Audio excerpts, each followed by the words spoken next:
Very happy evening friends. ரொம்ப நாளைக்கு அப்புறம் நம்ம மறுபடியும் சந்திக்கிறோம். இன்னைக்கு கிளாஸ்ல நம்ம என்னெல்லாம் பார்க்க போறோம்? இன்னைக்கு கிளாஸ்ல நம்ம என்னெல்லாம் பார்க்க போறோம்னா, அனகிராம்ஸ் பார்க்க போறோம், ஆன்டிகிராம்ஸ் பார்க்க போறோம்.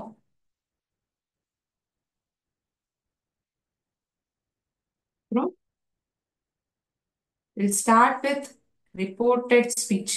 இந்த ரிப்போர்ட்டட் ஸ்பீச்சை வந்து நம்ம இன்னைக்கு கிளாஸ்ல நம்ம துவங்கலாம். சரியா?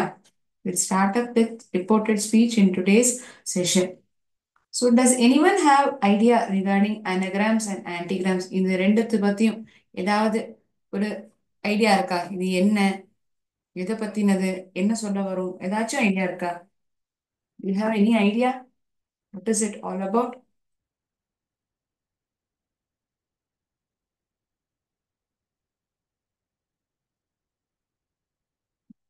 Anagrams. Anagrams. Anagrams. Anagram அப்படின்னா என்ன? It is a word. ஒரு வார்த்தை என்பது ஒரு உருவாது. எப்படி அந்த வார்த்தை உருவாது? கொடுக்கப்பட்ட வார்த்தையிலிருந்து எழுத்துக்களை முன்னும் பின்னுமா நான் மாத்தி அமைக்கும் போது இன்னொரு புது வார்த்தை உருவாது. A word that is made by arranging letters in different order.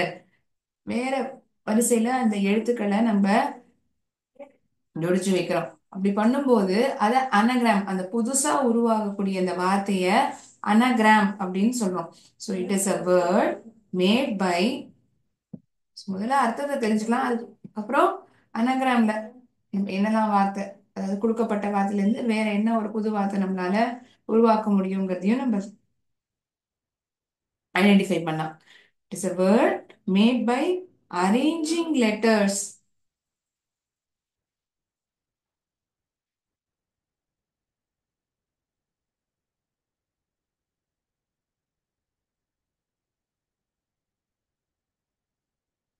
In different order.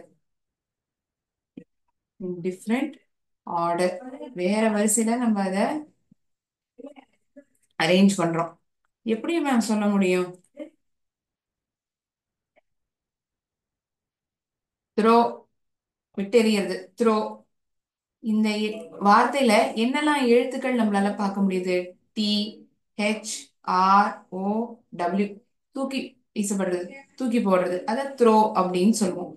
சரி, இதுல இருக்கக்கூடிய எழுத்துக்களை நம்ம வேற ஏதாவது புது வார்த்தை நம்மளால உருவாக்க முடியுமா? within these letters can we form another word with the given letters. வேற எழுத்துக்கள்லாம் நம்ம எடுத்துக்க கூடாது. only with the given letters we need to form a new word made by arranging letters in different order. வேற வரிசையில நம்ம இந்த எழுத்துக்களை arrange பண்றோம். அதான் நம்ம அனகிராம் சொல்றோம். So I'll give you a minute. Please think about it and let me know what is the word, possible word that you can make with this given word throw. இந்த த்ரோன்னு பட்டிருக்கக்கூடிய இந்த வார்த்தையில வேற ஏதாவது ஒரு வார்த்தை நம்மளால உருவாக்க முடியுமா? Any idea? If you know it, you can unmute and tell me, or you can tell it in the chat box. Chat boxல சொல்லலாம். And let me know in the chat box.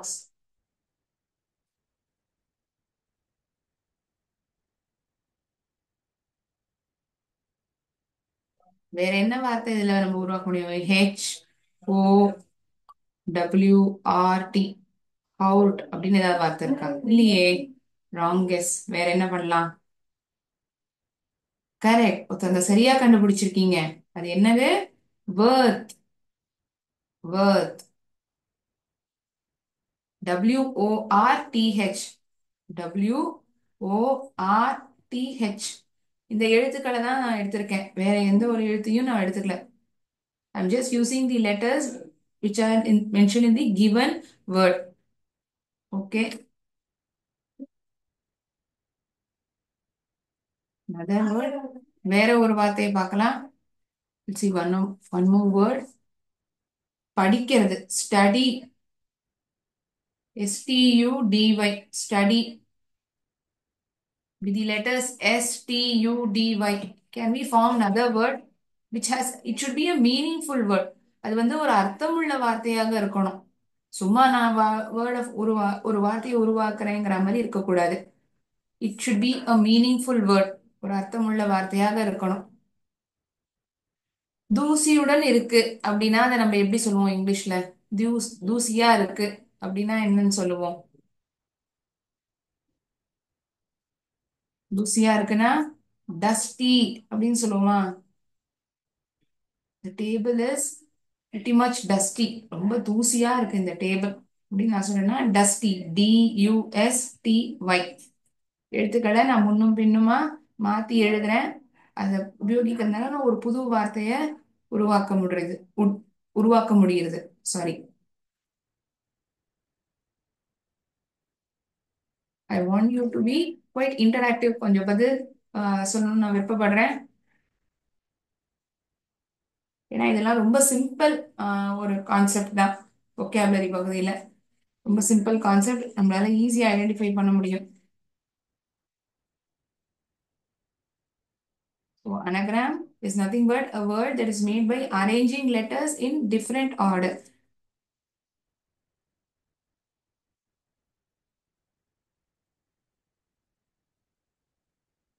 Let me give you few more words. We'll see how well you are able to identify. March.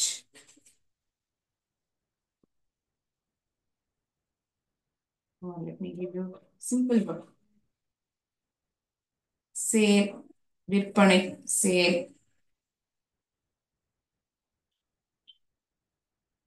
Elbow.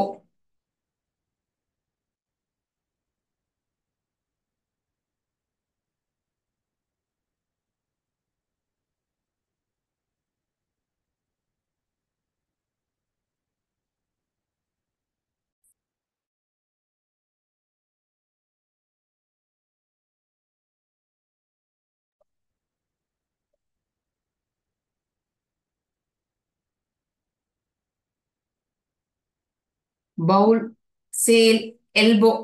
இதை வச்சு வேற ஏதாவது ஒரு புது வார்த்தை உங்களால உருவாக்க முடியுமா? Can you formulate another word with the given words?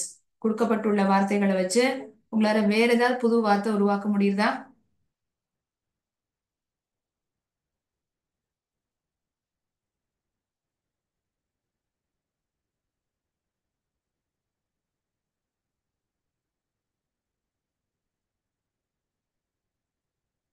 Pavul. Could someone give a try? பவுல வச்சு ஏதாவது புது வார்த்தை உருவாக்க முடியுமா? ஊதறது. நான் தமிழ்ல அந்த வார்த்தையை சொல்றேன்.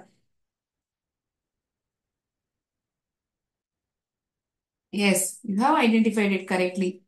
ஊதறதுக்கு நம்ம என்ன வார்த்தையா எழுதுவோம் ஆங்கிலத்துல? ப்ளோ. BLOW. ப்ளோ. BLOW. எழுத்துக்களானது முன்னும் பின்னுமா மாத்தி எழுதப்பட்டிருக்கு. Sale. Yes, you are right. சென்டர்ல இருந்து எனக்கு பதில் வந்திருக்கு. Seal. SEAL. Seal.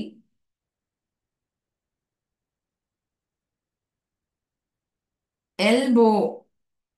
Elbow. Okay, I guess this is quite a difficult word for you. கண்டுபிடிக்க முடியலன்னு நினைக்கிறேன். I didn't get answer. So the word which can be formulated with this given word is bowel. bowel. பவுல்னு படிக்கக்கூடாது.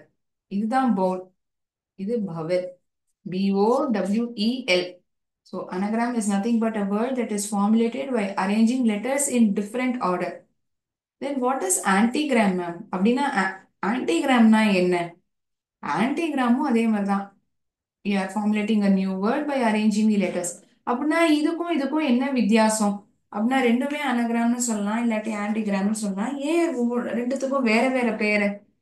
வேற வேற பேர் என்ன ஏன் ஆகுது அப்படின்னா, இந்த ஆன்டிகிராம்ல நம்ம வேற ஒரு வார்த்தையை உருவாக்குறோம் இல்லையா? the word which is getting formulated is quite an opposite word. அநேகமாக நேரங்கள்ல அது ஒரு ஆப்போசிட்டான வேர்டா தான் உருவாது. The new word that is getting formulated is an opposite word. So how will you tell it, ma'am? Could you please tell me few examples? Examples கொடுங்க அப்படின்னு எனக்கு chat பாக்ஸ்ல வந்திருக்கு. கண்டிப்பா தரேன். ஆன்டிகிராம்ஸ்க்கு வேற என்ன, ஆன்டிகிராம்ஸ்க்கு என்ன உதாரணங்கள் கொடுக்கலாம் பார்க்கலாம். உங்களுக்கே தெரிஞ்சிருந்தா கூட நீங்க சொல்லலாம். If any of you are knowing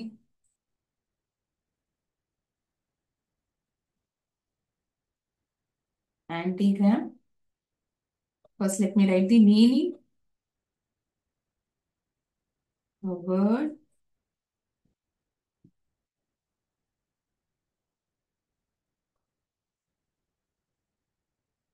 it is made by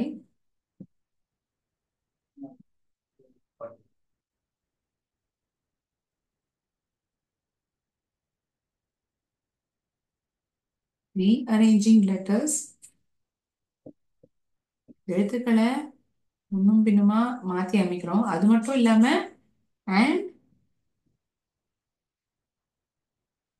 it has opposite meaning. opposite meaning கொடுக்கக்கூடிய வார்த்தைகளாக அது உருவாருது. அது எப்படி மேம் கொடுக்கப்பட்ட வார்த்தையிலிருந்து ஆப்போசிட் மீனிங் கொடுக்கக்கூடிய வார்த்தையாக உருவாகும்? எல்லா வார்த்தைகளையும் அந்த மாதிரி நம்ம பண்ண முடியாது. There are few words and to quote some examples, let me write few words on the board. அதை புரிய வைக்கிறதுக்காக சில உதாரணங்களை நான் எழுதுறேன்.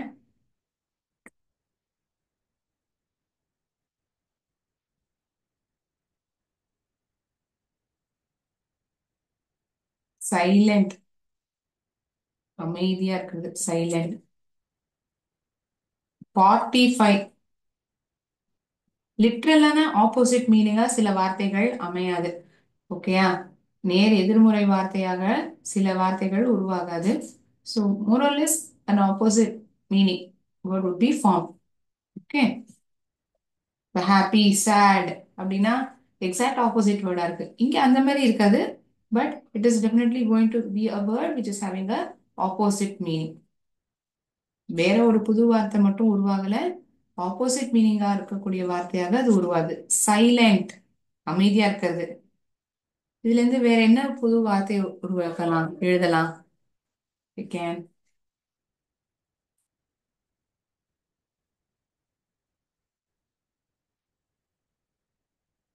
you can tell. கரெக்ட், சரியா தான் கண்டுபிடிச்சிருக்கீங்க. லிசன், கேட்கறது. அமைதியா இருக்கிறது, கேட்கறது. Something it says to listen. பேசாத, அமைதியா இருன்னு சொல்றாங்க. கவனிச்சு கேளு அப்படிங்கிற மாதிரி சொல்றாங்க. It is having a opposite meaning. 45, 45. 45, 45 வச்சு வேற என்ன ஒரு வார்த்தையை உருவாக்க முடியும்? ஓவர் 50, 50க்கு மேல். ஓவர் 50, இந்த ஒரு புது வார்த்தையை நம்மளால, இந்த கொடுக்கப்பட்ட வார்த்தையான 45ல இருந்து நம்மளால ஃபார்முலேட் பண்ண முடியும்.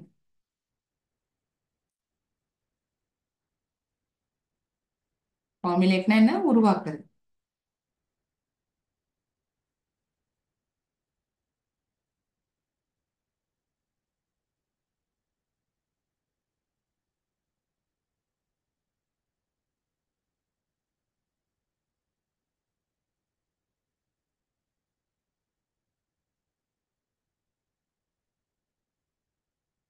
Okay.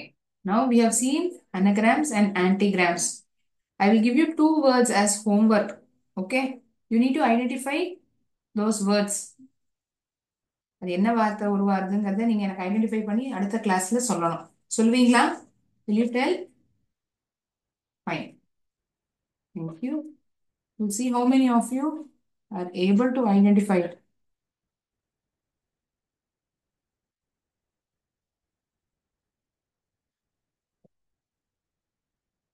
Schoolmaster.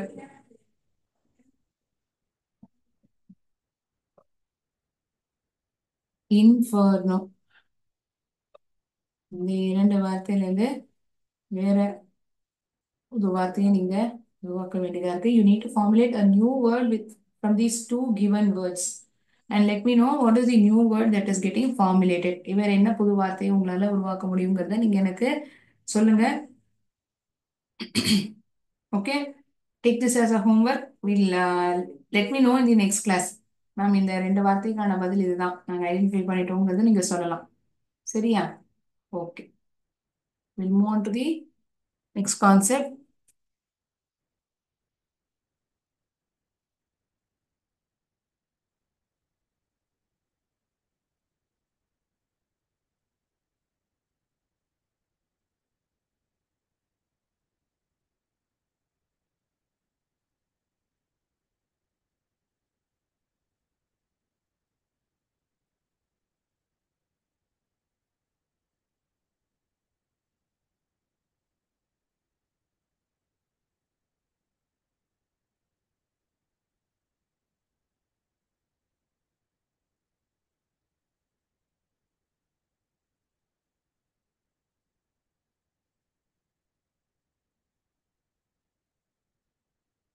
The topic that we are going to see for the day is reported speech. இன்னைக்கு வேற என்ன டாபிக் நம்ம பார்க்க போறோம்? அனகிராம் பார்த்துட்டோம், ஆன்டிகிராம் பார்த்துட்டோம். அடுத்தபடியா நம்ம பார்க்க போறது ரிப்போர்ட்டட் ஸ்பீச் பத்தி. ரிப்போர்ட்டட் ஸ்பீச் பத்தி ஒவ்வொருத்தர் இன்னொருத்தர்கிட்ட கம்யூனிகேட் பண்றாங்கன்னு வச்சுக்கோங்களேன். அவங்க என்ன சொல்ல வராங்களோ அதே வார்த்தையை பயன்படுத்துவாங்க. அதே வார்த்தையை பயன்படுத்துறதுன்னா நம்ம ஆங்கிலத்துல என்ன சொல்லுவோம்? we use exact words. இப்ப நான் என்ன என்னுடைய நண்பர்கிட்ட சொல்றேன் அப்படின்னா அதை எக்ஸாக்டா அதே வார்த்தைகளை நான் உபயோகிப்பேன். நான் வந்து என் நண்பர்கிட்ட என்ன சொன்னேங்கிறத இன்னொரு நபர் சொல்றாங்க, நான் என்ன சொன்னேங்கிறத இன்னொருத்தர் சொல்றாங்கன்னா அதை நம்ம என்னென்ன அழைப்போம்? அத நம்ம இன்டைரக்ட் ஸ்பீச்னு சொல்லுவோம். ஸோ நேரடியாக exact words used by the speaker we call it as direct speech. Indirect speech, we report what the speaker said. என்ன சொன்னாங்கங்கிறத சொல்லுவோம், ஆனா உபயோகிக்க மாட்டோம். ஸோ ரெண்டு இருக்கு. ஒண்ணு, நேரடியாக நம்ம என்ன பேசிருக்கோமோ அதே வார்த்தைகளை உபயோகிக்கிறது. அதை எப்படி நம்ம சொல்ல முடியும்? நீங்க சொன்னீங்கன்னா இன்னொருத்தர் வந்து நீங்க என்ன சொல்றாங்கங்கிறத சொல்றாங்களா, இதை எப்படி சொல்ல முடியும்? How do we say whether a given sentence is in direct or indirect speech?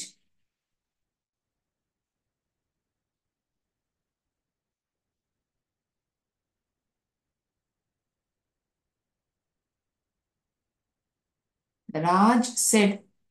Raj சொன்னான். என்ன சொன்னான்? இப்ப இவன் சொல்றான், ராஜ் சொன்னான். என்னன்னு சொன்னான்? அவன் என்ன சொல்றானோ அதை வந்து நம்ம இந்த கொட்டேஷன் மார்க்ஸ்குள்ள எழுதுவோம், சரியா? ஏன்னா நேரடியாக அந்த நபர் என்ன சொல்றாங்கங்கிறது தெரிவிக்கப்படுது. ஐ லைக் சாக்லேட்ஸ். எனக்கு சாக்லேட்கள்னா பிடிக்கும். I like chocolates. So exactly the words used by the speaker Raj has been mentioned over here.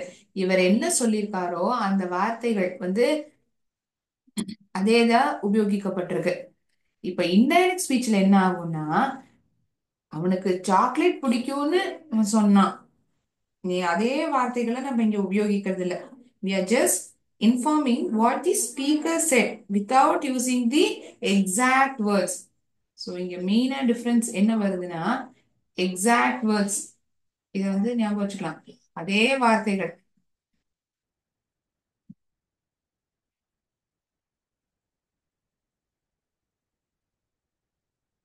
we don't use the exact words used by the speaker.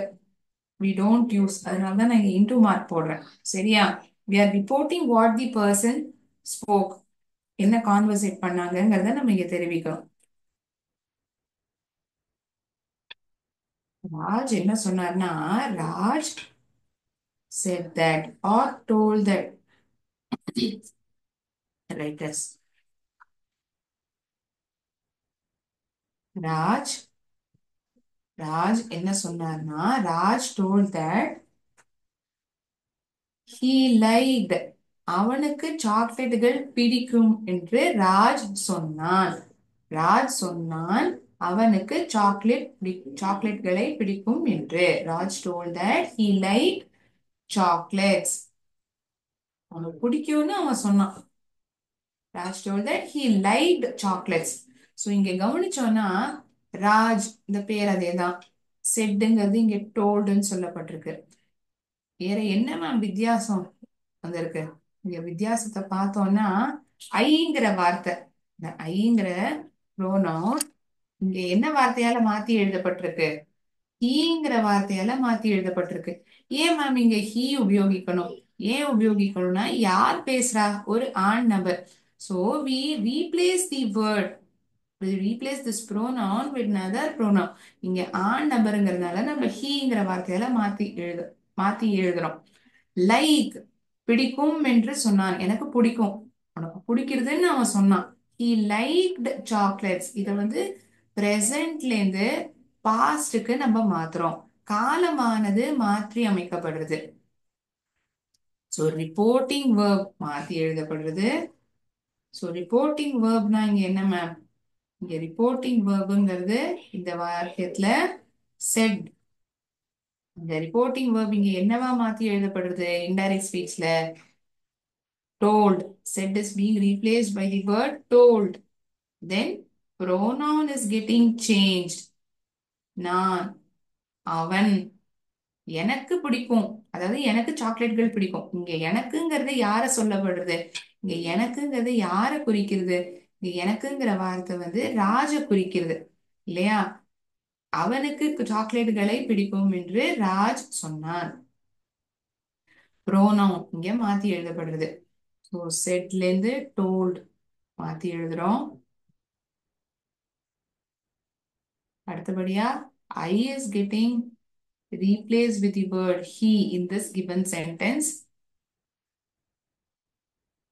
Conjunction ஆன thatங்கிறத பயன்படுத்துறோம். என்ன சொன்னான்னா அப்படி என்ன சொன்னான்னா told that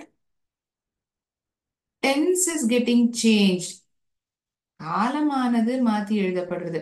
From present it is getting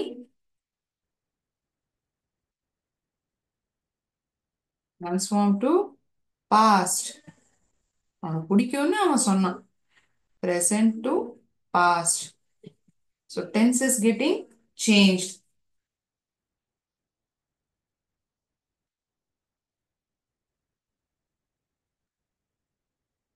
வேற ஒண்ணு இருக்கு. இது வந்து ஆனா எல்லா வாக்கியங்கள்லயும் நம்ம பார்க்க முடியாது. டைம். இப்பொழுது Raj said I like chocolates now அப்படின்னு சொல்லியிருந்தான்னு வச்சுக்கோங்களேன். எனக்கு இப்ப சாக்லேட் பிடிக்கும். I like chocolates now. எனக்கு இப்ப சாக்லேட்கள் பிடிக்கும். நவ்ங்கிற வார்த்தை என்னவா மாத்தி எழுதப்பட்டிருக்கும்னா தென். தென் சாரி தேன்ல then. Time it gets change. நவ்ங்கிற வார்த்தை தென்னு மாத்தி எழுதப்படும். சரி, இது ஒரு இந்த ஒரு வார்த்தைக்கு தென்னு சொன்னீங்க மேம். வேற என்ன மாதிரி எல்லாம் வார்த்தைகள் வரலாம்? நாங்க எப்படி அதை ஐடென்டிஃபை பண்றது? மெயினா இங்க ஒண்ணு நோட்டீஸ் பண்ணோம்னா இந்த கொட்டேஷன் மார்க்ஸே போயிடுது. டைரக்ட் ஸ்பீச்ல தான் இன்னார் என்ன சொன்னாரோ அதை கொட்டேஷன் மார்க்ஸ்குள்ள எழுதப்பட்டிருக்கும். நம்ம அதை இன்டைரக்ட் ஸ்பீச்சா மாத்தி எழுதும்போது இந்த கொட்டேஷன் மார்க்ஸ்ங்கிறது நீக்கப்பட்டிருக்கும். என்ன சொன்னாங்கங்கிறத வந்து நம்ம அதை நேரடியாக சொல்லுவோம். ஆனா அதே வார்த்தைகளை பயன்படுத்த மாட்டோம். We won't be using the same words, exact words which was mentioned in the direct speech. So we will try to convey what the speaker is trying to tell. என்ன சொல்ல வராங்கங்கிறத நம்ம வந்து தெரிவிப்போம். காலம் மாறும், ரிப்போர்ட்டிங் வேர்புங்கிறது மாறும், ப்ரோனவுன் மாறும், conjunction ஆனது உபயோகிக்கப்பட்டிருக்கும், tense காலமானது மாத்தி எழுதப்பட்டிருக்கும். If at all that given sentence is having a time has mentioned about the time, that would also be written. Okay, we'll see that as well. இது போல வேற வார்த்தைகள்லாம் நம்ம பார்ப்போம்.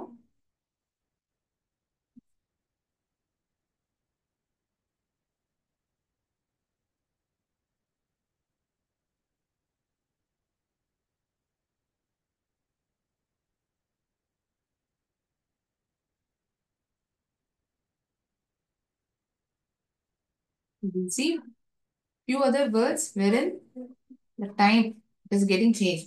காலம் அது இப்ப நவ்ங்கிற வார்த்தை தென்ங்கிற வார்த்தையெல்லாம் மாத்தி எழுதுறோம் இல்லையா? சோ வேற என்ன வார்த்தைகள்லாம் இருக்கு அதை நம்ம இன்டைரக்ட் ஸ்பீச்ல எழுதுறத அதை மாத்துறோம். We see those words now.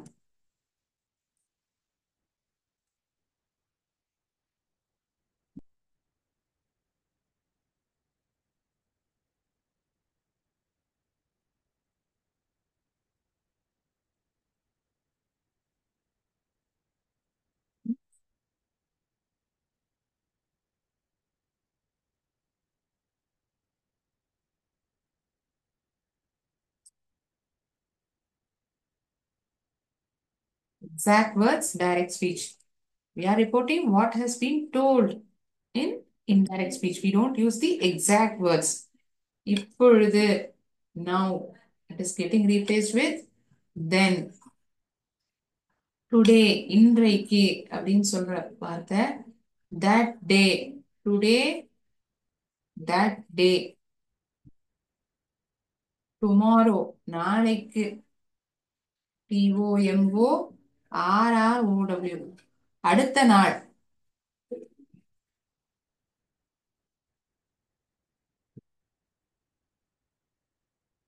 Yesterday, நேற்றைக்கு. Previous day, முந்தைய நாள். Previous day. PREVIOUS. Previous day. Next week, அடுத்த வாரம். நெக்ஸ்ட் வீக்ங்கிறது அடுத்த வாரம். இதை நம்ம இன்டைரக்ட் ஸ்பீச்ல உபயோகிக்கணும்னா என்ன வார்த்தை பயன்படுத்தப்படும்? ஃபாலோயிங் வீக், வரும் வாரத்தில். வரும் வாரத்தில். அடுத்த வாரம்ங்கிற வார்த்தை இன்டைரக்ட் ஸ்பீச்ல மாத்தி எழுதும்போது வரும் வாரம் அப்படின்னு மாற்றி எழுதப்படும்.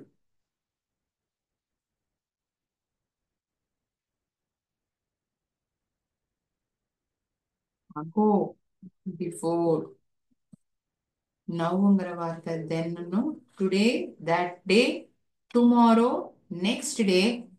எஸ்டர்டே, ப்ரீவியஸ் டே, அதற்கு முந்தைய நாள். அடுத்த வாரம், வரும் வாரம். அகோ, முன்பாக.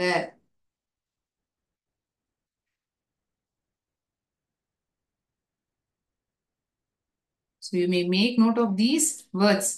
நவ்ங்கிற வார்த்தை என்னவா மாத்தி எழுதப்படுது? இதே போல at all it's pertaining to time, how it's getting replaced, we have seen it. என்னெல்லாம் விஷயங்கள் ஞாபகம் வச்சுக்கணும்? 5 விஷயம் ஞாபகம் வச்சுக்கணும். நம்ம ஒரு வாக்கியத்தை வந்து டைரக்ட்ல இருந்து இன்டைரக்ட் ஸ்பீச் மாத்தி எழுதும்போது 5 விஷயங்கள். 5 things to be kept in mind. The reporting verb,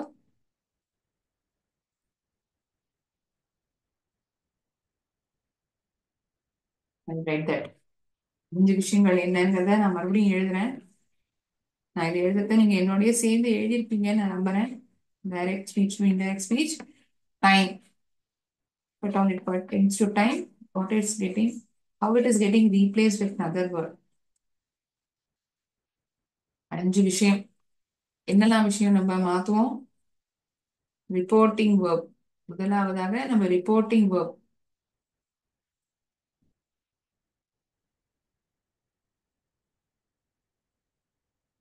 அடுத்தபடியாக ரிப்போர்ட்டிங் verb அப்புறம் வேற என்ன விஷயம் மாத்துவோம்?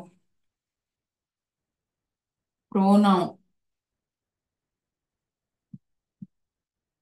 கன்ஜங்ஷன் ஆனது பயன்படுத்தப்பட்டிருக்கும்.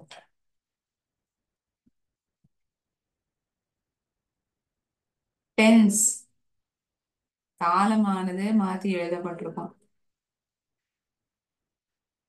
டைம், கடைசியா நம்ம பார்த்தோமே அது. So 5 things to be kept in mind, to be transformed when you're changing a given sentence from direct to indirect speech. டைரக்ட்ல இருந்து இன்டைரக்ட் ஸ்பீச்சுக்கு மாற்றும் பொழுது என்னெல்லாம் ஞாபகம் வச்சுக்கணும்? What are all getting changed is mentioned. 5 fingers, 5 விரல். 5 விரலுக்கும் ஒன்னு 1 2 3 things to be kept in mind while you're transforming a given sentence from direct to indirect speech.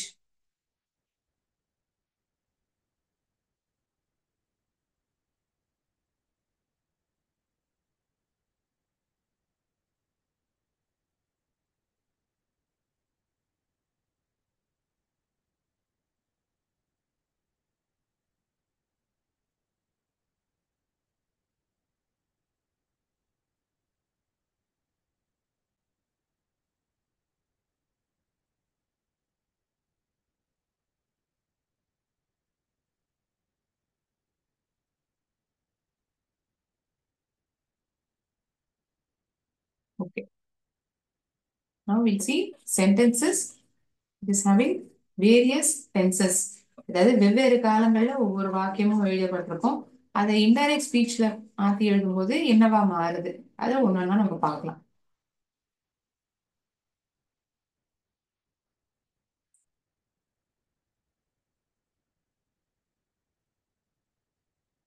சாதாரண நிகழ்காலத்துல இருக்கக்கூடிய வார்த்தை வாக்கியம்.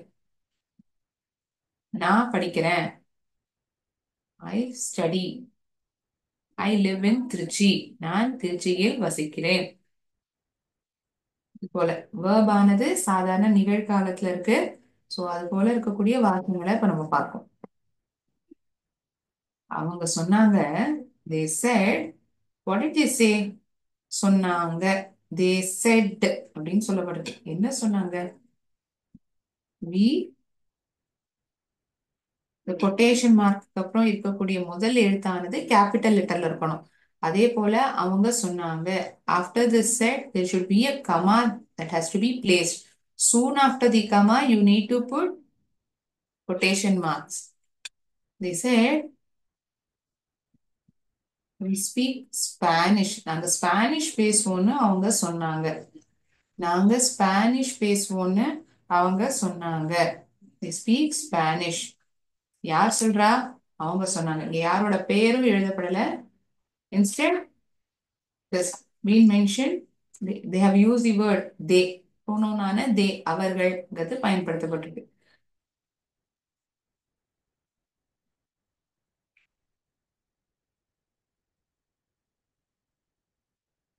they told that என்ன சொன்னாங்கன்னா we நாங்க அவங்க வந்து they told that they spoke Spanish. Spanish பேசினாங்கன்னு அவங்க சொன்னாங்க. they told that they spoke Spanish. Here the reporting verb first it's getting changed. அடுத்தபடியாக கன்ஜங்ஷன் ஆனது உபயோகிக்கப்படுறது. சோ அந்த அஞ்சு விஷயத்தையும் நான் ஞாபகப்படுத்துறேன் மறுபடியும். they we is getting replaced with they.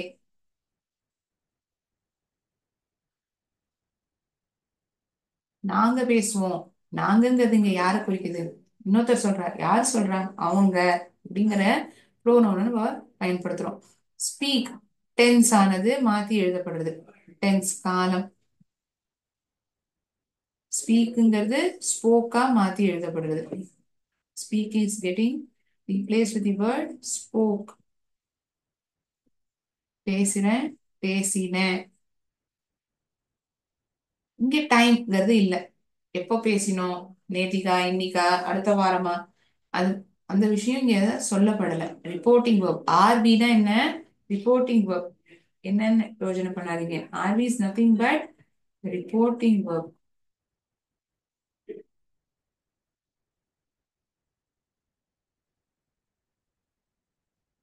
Reporting verb, conjunction, pronoun, tense.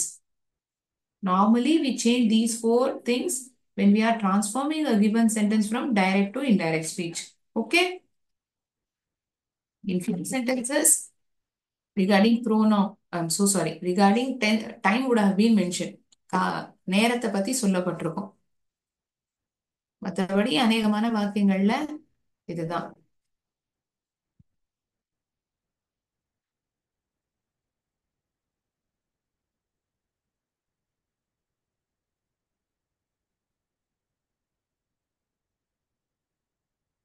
Comment.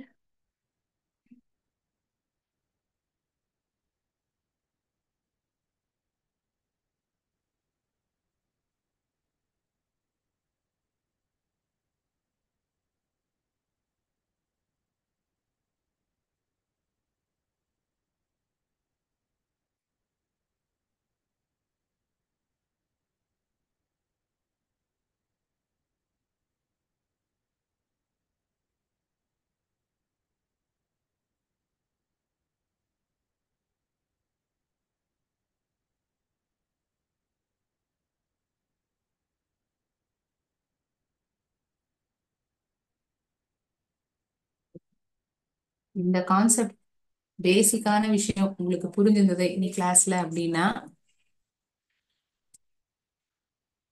இந்த கேள்விகள் உங்களால பதில் அளிக்க முடியும்.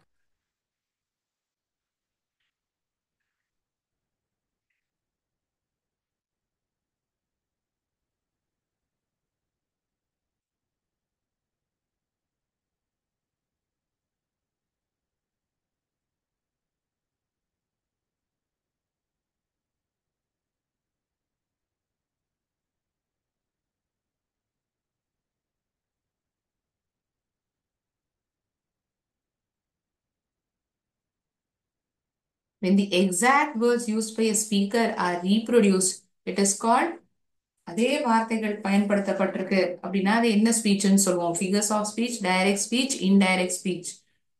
அத நம்ம டைரக்ட் ஸ்பீச் அப்படின்னு சொல்லுவோம். கரெக்ட், நீங்க கண்டுபிடிச்ச பதில் சரிதான்.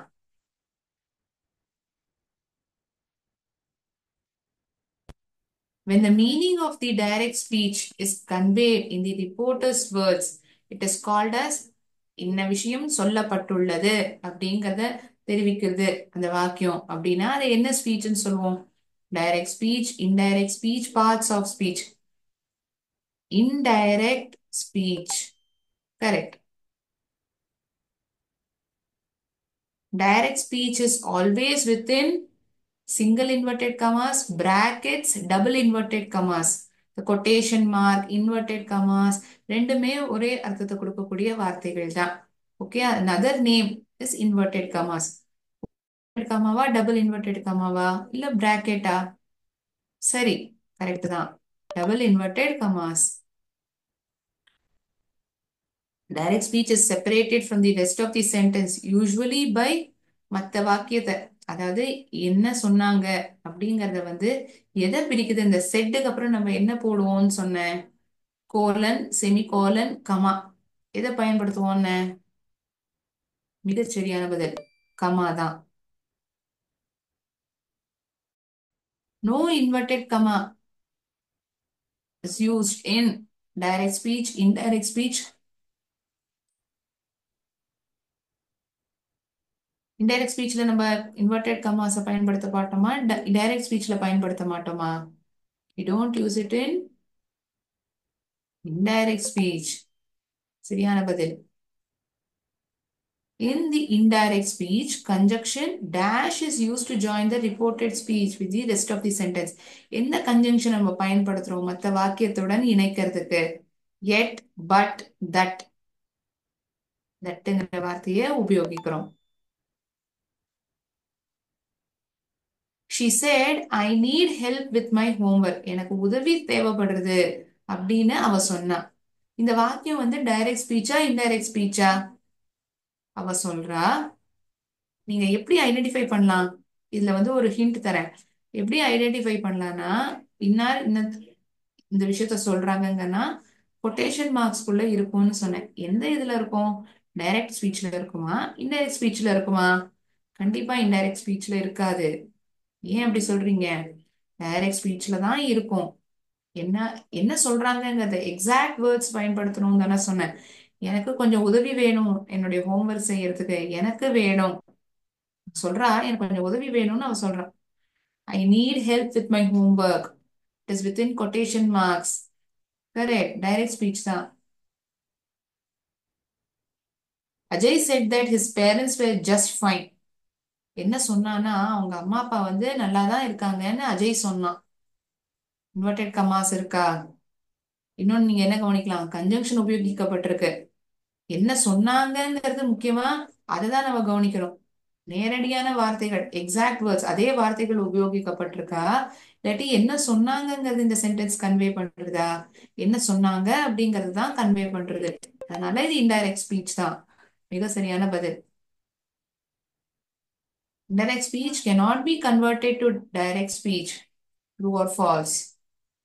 மாத்த முடியாதா? மாத்த முடியுமே, அதுதானே நம்ம பண்றோம் இப்போ வரைக்கும். Raj said I am very tired now. எனக்கு இப்ப ரொம்ப ஓச்சலா இருக்கு, ரொம்ப டயர்டா இருக்குன்னு அவன் சொன்னான். நவ்ங்கிற வார்த்தை என்ன வார்த்தையில மாத்தி எழுதப்படும்னு? தென். கரெக்ட், அந்த பதில கண்டுபிடிச்சிட்டீங்க. அதை எப்படி நம்ம சென்டென்ஸா மாத்தி எழுதுவோம்? Raj set that he was very tired then.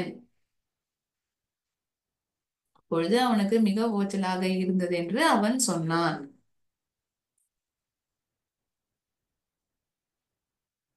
For the reporting verb said, we either use said itself or told. Remember this point. Okay, fine. So in today's class, we have seen about anagram, antigram, and have started with reported speech.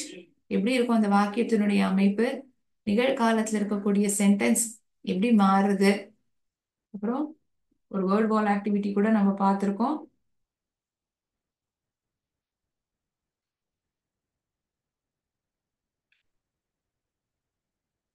So before I end today's session, thought of sharing information about this beautiful person. ரொம்ப ஒரு சிறப்பான ஒரு பெண், motivational person for us. நம்ம லைஃப்லயே மோட்டிவேஷன்ங்கிறது தான் நமக்கு எப்போதுமே வேண்டியிருக்கு இல்லையா? எந்த ஒரு விஷயம் பண்ணாலும் ஏதாவது ஒன்று சாதிக்கணும்னா யாராவது ஒருத்தர் பத்தின கதை இல்லாட்டி ஒரு ஊக்கமிக்கிற மாதிரி இருக்கக்கூடிய வார்த்தைகள் நம்ம கேட்டோம்னா அன்றைய நாள் இல்லாட்டி நம்மளுடைய எண்ணங்களே வந்து மாறுது இல்லையா? இந்த பெண், இந்த பெண்ணுடைய பேர் என்னன்னு யாருக்கா தெரியுமா? Does anyone know who this girl is? She is Prema Jayakumar. Prema Jayakumar இவங்க என்ன சாதனை பண்ணாங்க? இவங்க என்ன சாதனை பண்ணாங்கன்னா, சிஏங்கிற படிப்புல வந்து ஃபர்ஸ்ட் ரேங்க் ஹோல்டர். ரொம்ப கடினமான ஒரு படிப்பு நம்ம நாட்டுல. ஸோ இந்த படிப்பையே ஃபர்ஸ்ட் ரேங்க் வாங்கியிருக்காங்க. ரொம்ப சிறப்பா படிக்கிறவங்க தான். ஆனா ஒரு ரொம்ப ஏழ்மையான குடும்பத்தில இருந்து வந்த ஒரு பெண். She was in slums. இந்த மும்பைல இந்த ஒரு பெண் தான், தாராவி அந்த இடத்துல. ஸோ அங்க வந்து ஒரு 300 சதுரடி வீட்டுல தான் இவங்க இருந்திருக்காங்க. இவங்க வீட்டுல பார்த்தோம்னா கிட்டத்தட்ட 4 நபர்கள், அம்மா அப்பா, இவங்களுக்கு வந்து ஒரு சகோதரன் வேற இருக்காங்க. ஸோ இவங்க பரீட்சை எழுதுறத இவங்களும் இவங்க சகோதரனும் சேர்ந்து தான் எழுதுறாங்க. அவரும் கிளியர் பண்ணிடுறாரு. ஆனா இவங்க வந்து ஆல் இந்தியா லெவல்ல ஃபர்ஸ்ட் ரேங்க் வாங்குறாங்க. ஸோ நம்மள்ட்ட ஒரு விஷயம் குறைவா இருக்கு, நம்மள்ட்ட இல்ல, அது எந்த ஒரு விதத்திலையும் நமக்கு தடையா இருக்காது. If at all our dream is to achieve, irrespective of the circumstances around us, என்னதான் நம்மளோட சுத்தி இருக்கக்கூடிய சூழ்நிலைகள் இருந்தாலும் நம்மளுடைய குறிக்கோள் ஆனது மாறல அப்படின்னா, ஸோ இவங்க கையிலே எடுத்துட்டோம்னா வீடுங்கிறது சின்னதுதான். எனக்கு ஒரு ஸ்டடி ரூம் இல்லை, என்னால அதான் படிக்க முடியல, வீடெல்லாம் சத்தமா இருக்கு, எப்போ பாரு கெஸ்ட் இருக்காங்க, என்னால படிக்க முடியல, இந்த மாதிரி நம்ம யோசனை பண்ணவே கூடாது. படிக்கணுங்கிற சிந்தனை, ஒரு விஷயத்த நம்ம சாதிக்கணுங்கிற எண்ணம், அதை நம்ம குறிக்கோளா வச்சுனோம்னா என்னதான் தடைகள் கஷ்டங்கள் நம்மளை சுத்தி இருந்தாலும் அதை வந்து பெருசாவே நம்ம எடுத்துக்கவே முடியாது. So a very good example is this young girl Prema Jayakumar. Okay, she cleared all India, she cleared this CA exam, then all India rank 1. Fine. இந்த செஷனை நான் இதோட முடிச்சுக்கிறேன். அடுத்த கிளாஸ்ல நம்ம சந்திக்கலாம். தொடர்ந்து டிபோர்ட்டட் ஸ்பீச் நம்ம பார்த்து கத்துக்கலாம். நன்றி. வாழ்க பாரதம், வெல்க தமிழகம்.